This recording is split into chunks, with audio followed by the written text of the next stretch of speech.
መቼስ በአሁኑ ሰዓት እጄን ያመኛል፣ እግሬን ያመኛል፣ ጉልበቴን ያመኛል እማይል ሰው የለም። ይህንን ነገር ያስተማረችኝ ነፍሷን ይማራትና በ105 ዓመት የሞተችው የባለቤቴ አያት ነች። ለእኔም እጅግ በጣም ስለጠቀመኝ ለብዙ ሰውም ጠቅሟል።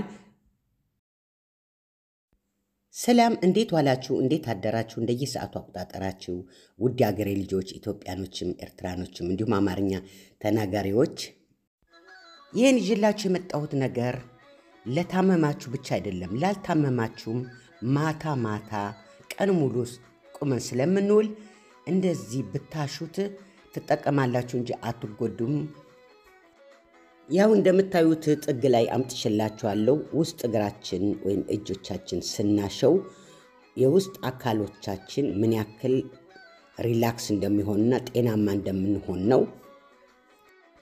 እንደምናውቀው ጊዜ የለንም እንጂ ያው እዚህ ጣሊያን ሀገርም አለ የትም ሀገር አለ ውስጥ እግርና ውስጥ እጅ ብቻ የሚያሹ።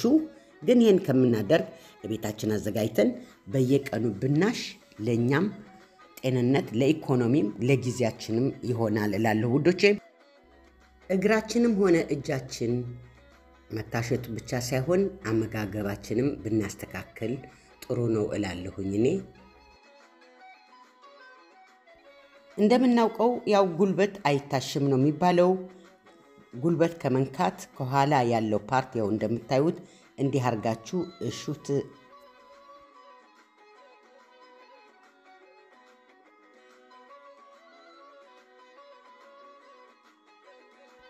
ይሄኛው እግሬን ደግሞ አሸዋለሁኝ።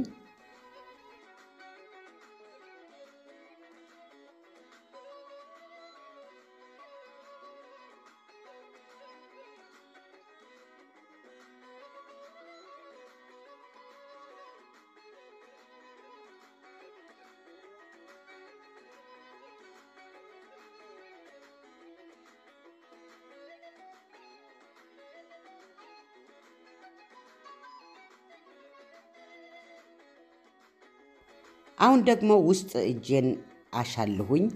ያው እንደምታዩት ውስጥ እጃችን ስናሸው የትኛው የሰውነት አካላችን ሪላክስ እንደምናደርገው ያው ስዕሉን አምጥቼላችኋለሁ። እንዲህ አድርገን ደግሞ እጃችን እንሽ።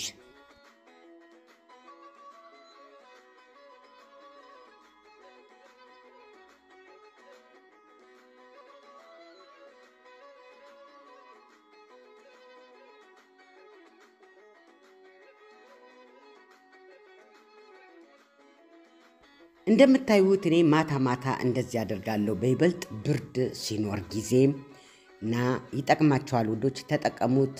ተጠቅማችሁ ደግሞ ከጠቀማችሁ ኮሜንት ላይ መጣችሁ ጻፉልኝ። አሁን ደግሞ የጉልበቱ ይህን በአልኮል የተነከረው በጥጥ እያረጋችሁ ተቀቡና ጎመን፣ ቆስጣ ሳይሆን ጥቅል ጎመን፣ ሌሎች ጎመኖች አሙቃችሁ በመሸፈን እንዲህ አርጋችሁ ውጤት ታገኛላችሁ። አሁን ወደ አሰራሩ እንሂድ። እንደምታዩት 2 አቮካዶ ይዤ መጥቻለሁኝ። እዚህ ላይ የምነግራችሁ ነገር ቢኖር የአቮካዶ ፍሬ ወዲያውኑ እንዳወጣችሁት ልጣችሁ ወይም ፈግፍጋችሁ ወይም ወቅጣችሁ ካላስቀመጣችሁት ካደረ ወይም ከቆየ በፍጹም አይሰበርላችሁም ለማለቴ ነው። አሁን እንደዚህ አድርጌ እኔ ያው አቮካዶውን አወጣና ያው ተጠቀምበታለሁ። ፍሬውን ልጬም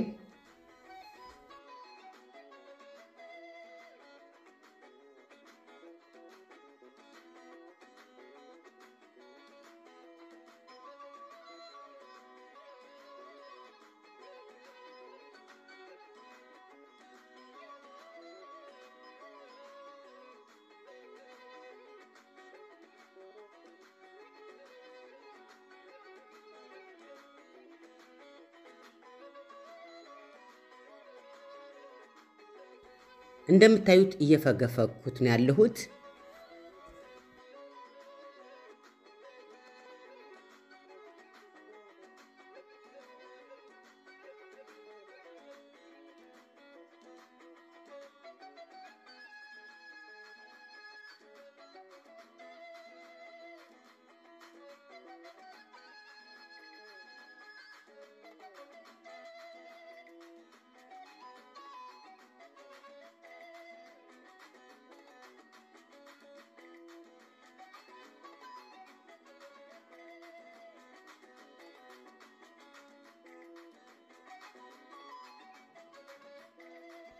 እዚህ ላይ ስንፈገፍገው መጠንቀቅ አለብን። ምክንያቱም እጃችሁ ወይም ጥፍራችሁን እንዳይቆርጣችሁ መፈግፈጊያው።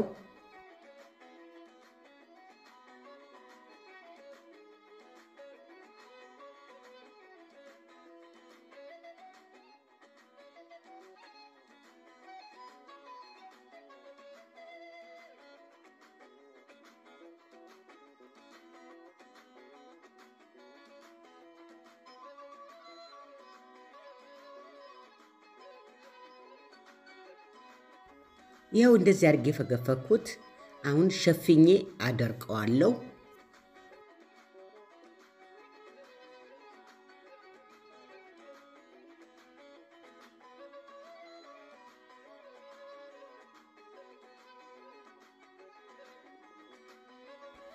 አሁን ደርቆልኛል። ለሁለት እከፍለዋለሁኝ።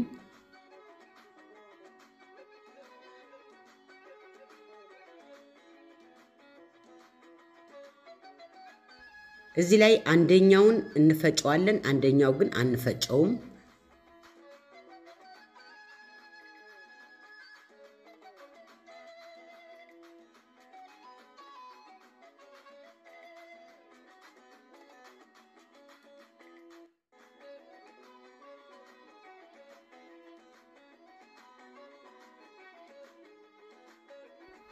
ከፈጨነው በኋላ እንነፋዋለን።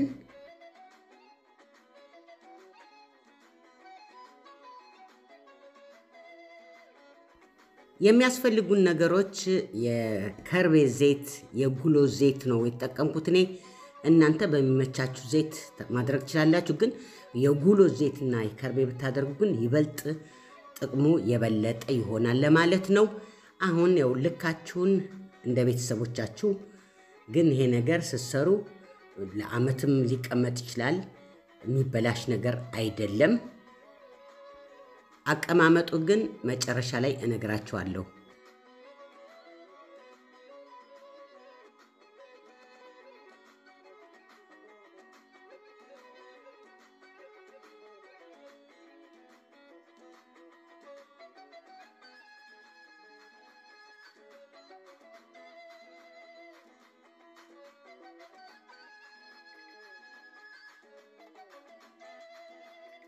ይኸው አሁን ዘይቶቹን አደረኩና በደንብ አድርገን እናቦከዋለን ወይም እናሸዋለን።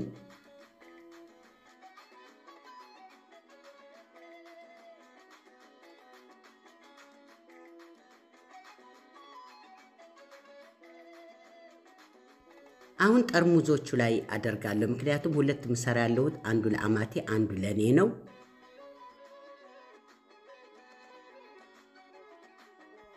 አሁን ደግሞ የጉልበቱን ነው የምንሰራው። ይኸውላችሁ ጽፌላችኋለሁ። ከ96 በላይ ኃይል ያለው አልኮል ታረጉና ትዘፈዝፋላችሁ።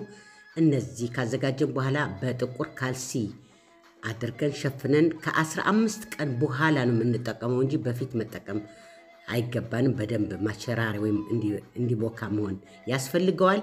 ይኸው እኔ ጉልበት እንኳ ችግር የለብኝም፣ ለባለቤቴ ነው። በሉ ጊዜያችሁ ወስታችሁ ለተመለከታችሁ እጅግ በጣም አመሰግናለሁ። መልካም ቀን። ቻው ቻው።